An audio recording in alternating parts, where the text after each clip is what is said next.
It's time to get pumped. Get excited, people. Oh yeah, another triple header of jam-packed F1 action. It sure would be a shame if they put two impossible tracks to overtake on back to back. But they wouldn't do that, right? Of course, I'm still excited for this triple header, but I will be completely honest, we don't get the best racing, especially at the first two tracks. Spain have sort of improved now, so at least we've got one half decent race at the end. But Imola and Monaco, historically, very important races in F1. However, these days, racing wise, it's gonna be a long haul. However, there is plenty of stuff outside of the racing, if it is boring, to be excited for. This is everything you need to know for the Imola Grand Prix 2025. Straight away into the important news. Unless you were living under a rock, a lot of crazy things have happened at Alpine. And when I tell you, it is all Alpine, Alpine, Alpine this week. So, of course, the first one is Jack Doohan has now been replaced by Franco Colapinto. It's what I said could happen after my Miami Everything You Need to Know. And it is a shame to see Jack Doohan go. However, I do love Franco Colapinto. So it's a bit of like a... shame to see another rookie kind of fail, but at least we're getting another rookie, basically a rookie, getting their chance as well. And hey, if it doesn't work, Franco Colapinto, it is a rotation contract, so actually it still might not be the end of Jack Doohan this season. Let's see what Colapinto can do. But then on the management side of Alpine, Ollie Oakes has actually resigned now as the team principal of Alpine, and this has a lot to do with a lot of stuff with his brother coming to light, as his brother was arrested for transferring criminal property. I know the Alpine's bad, but that's quite a mean way to describe their car. Of course, it was for him having a large amount of cash, but all of this happened, which mean actually we now have Flavio Briatore back in as the team principal of Alpine. And I mean, last time that happened, I'm sure nothing silly ever happened. I'm sure probably not one of the biggest cheating scandals ever happened. No, that would have never have happened, because then he would have been banned and then now he's back in the sport. It's so weird, this whole situation. So everyone be aware if we do see an Alpine crash at Singapore. And what makes it even weirder, this whole situation, is Flavio is Jack Doohan's manager. So who was he negotiating with? Was it just him talking to him like the Spider-Man meme? Was he just looking in a mirror and was like, oh, how am I going to give myself the most amount of money here? Oh, to be a fly on the wall in that meeting. However, breaking news wise, that is it. Now, onto the stats of Imola, and like I mentioned right at the start in the intro, it is a very historical track, and you see this straight away with the most wins, as Michael Schumacher was absolutely brilliant around here. 7 Grand Prix wins just at this track. Absolute domination. And to put it into perspective, I know the track was off the calendar for quite a while, but the best current F1 driver on the grid around Imola would be Verstappen, who is joint second with 3 race wins with Alain Prost and Ayrton Senna. Then coming into most pole positions, and we have a name I did just mention of Ayrton Senna again, taking the lead with 8 around this track. Oh my god, was he insane in qualifying. However, with these big achievements, we do know what happened around Imola, so thankfully it is a lot safer now than it was then. Rest in peace. Schumacher comes in at second place with 5, and then again going all the way back to the current F1 drivers, it would be Verstappen on 2, who is the best on the current grid. Again, I say this every video when we do these Everything You Need to Knows, but this one especially, because it's probably going to be a lot like Japan, where you can't overtake unless you really screw up the strategy. If Verstappen can pull off some Verstappen brilliance, like he did in Miami going on pole, like he did in Japan going on pole, I genuinely think he could put up a massive fight, because if you stick into turn 1 in the lead, oh wow, you really have to be a lot slower than the McLarens to not get that win. And then finally, we look over to the overtakes last year, and like I just mentioned, there's not a lot of overtaking action at this circuit. 30 of them happened last season, 5 of them being Lance Stroll. And the issue is it's another track where unless you have a tyre deficit to the driver in front, or If you're on a different strategy, let's say they're on hards and you're on mediums, then you can overtake. But if you're both on the same compounded tyre with dirty air, it's incredibly hard to overtake on. But now let's head over to the session information. And hey ho, it is a normal race weekend. No more sprint shenanigans that we saw in Miami. So we are back to the practice 1, 2, 3 qualifying and the race setup. Now, of course, as per usual, practice 1 and 2 will be on the Friday. And again, to reiterate, FP1 normally is for car setups, FP2 is for qualifying sims, and then we head over to the Saturday where we have FP3 for the race sims, and then the qualifying the same day, and then on Sunday we have the race itself. So there's plenty of action to look out for, and again, for any of those free practice sessions, whichever ones tickle your fancy more, be sure to check out. So with that all said and done, let's head over to your weatherman. Good morning, Imola. This is your weatherman, Zach GP. And after all of that chaos in Miami, with rain, no rain, mixed conditions, basically everything, at one point there was a small chance of tornadoes. I hope it's a lot more chilled this Grand Prix weekend. As F1 fantasy wise,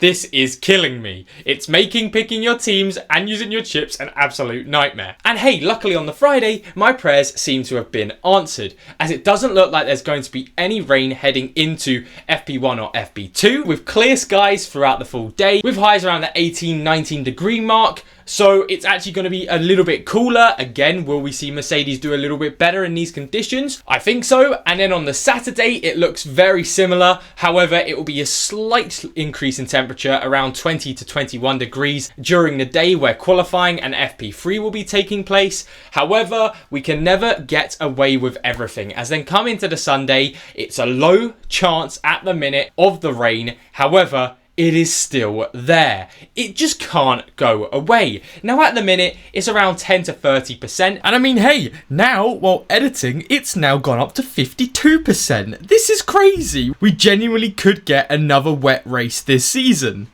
However, we saw in Miami how much that can change very quickly. And bear in mind, this is the BBC, so it's probably completely wrong. Keep an eye out, because it's looming. It's always bloody looming. But anyway, that is all from me. Back to you in the studio. Thank you very much, weatherman. And now it is that time of the video where we head back and look at the Miami Grand Prix. I give you my top 5 rundown of everything that happened in the Miami Grand Prix. And coming in at number 5, we of course have to mention the Leclerc crash before the sprint even started. Miami had broken into such heavy rain, and most of the grid was trying to get to the actual starting grid on the intermediates. It wasn't the right tyre to be on, and even at those slow speeds trying to get just to the grid, Charles Leclerc lost his car, aquaplaning, hitting the wall, and his race had finished before it even started. Luckily for Ferrari, Lewis Hamilton got a sprint podium finish, a little bit recovering what they had lost. Coming in at number 4, we have the penalty mania, and again, a lot of things is going to be about the sprint race, but the actual end results of everyone coming over the line was completely different to what we got. We first had Verstappen having a penalty, then we had Albon, then we had Behrman, then we had Lawson.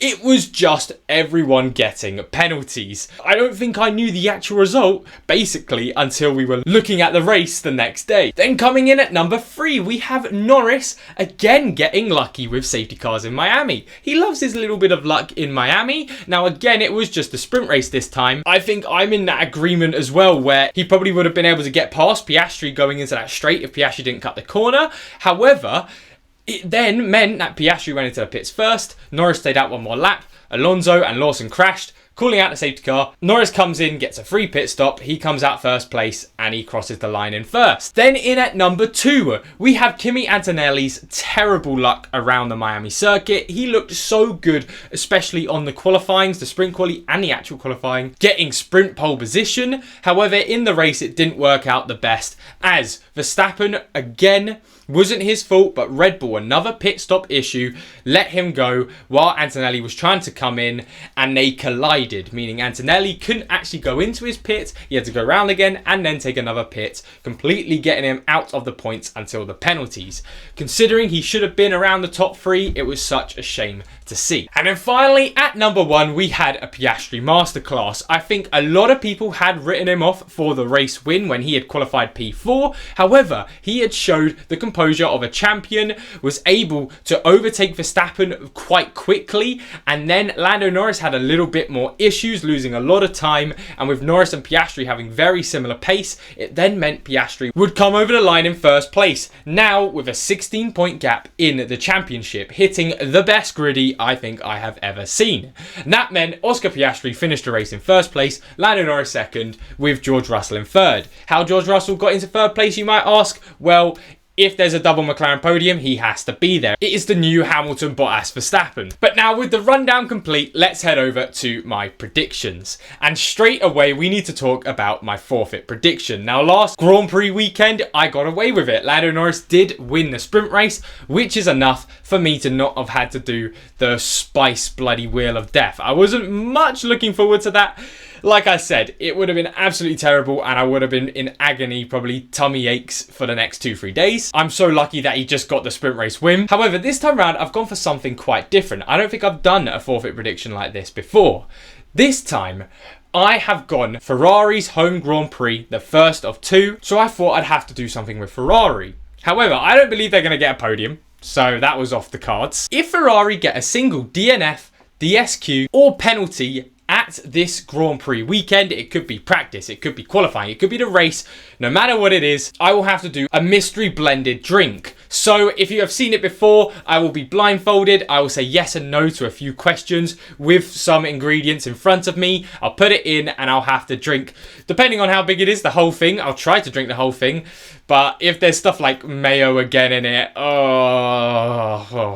maybe not, but we'll see what happens if it comes to that point. But Ferrari, please do not do this to me. So then heading into my actual F1 predictions, like usual, I'm having to wait till the last moment to actually put these in because next round is still opening soon.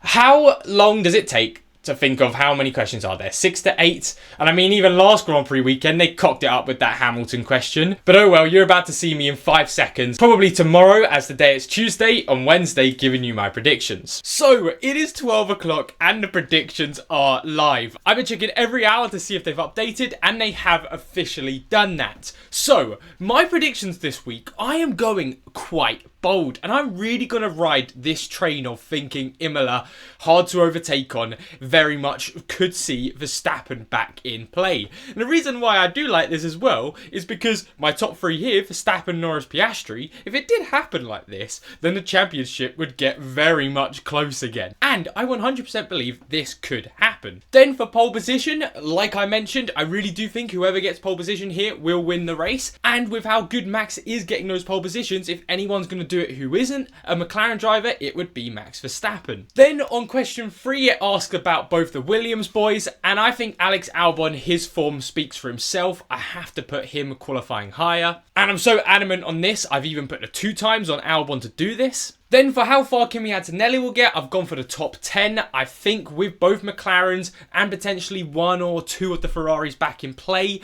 I don't think it will be the top 5 this weekend, but I think it will be around 6 for Kimi Antonelli at a home Grand Prix. And in Oscar Piastri fastest lap, I've sort of tried to big brain it, where I think Verstappen is going to be holding up Lando Norris.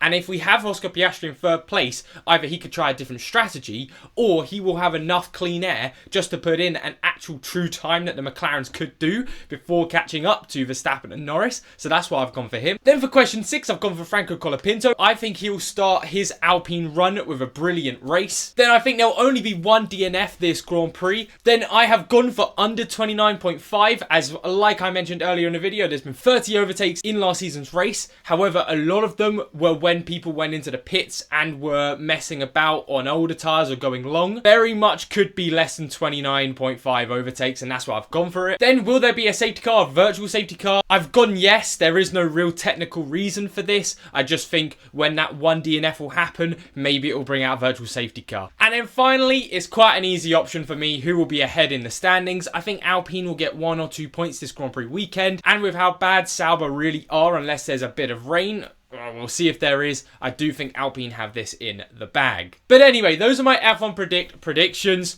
Comment down below what your predictions will be. Join my league if you want to get in for some fun. And hey ho, let's go over to our analyst. So finally, let's head over to the Zach GP analyst, who will now give an overview of the track. The Autodromo Internazionale Enzo Edino Ferrari debuted as a circuit in 1980, being one of the most historical racetracks on the F1 calendar.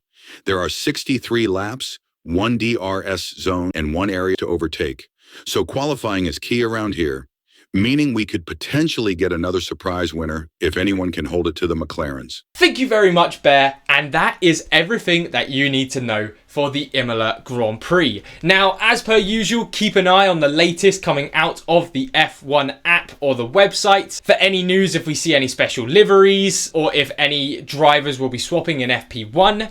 However, that is my job done, and I hope you all enjoyed. Thank you all so much for watching. As always, I do these videos every single Grand Prix weekend, so like and subscribe if you want to see more content like this on the channel. I will then be back with you on Friday for my F1 Fantasy post FP2 video, and then we've got a triple header, like I said, so it's going to be non-stop action on this channel, with the Mondays being my historic videos or my what if videos, my Wednesday videos being everything you need to know, and Friday being F1 Fantasy. Have a great rest of your week. Take care.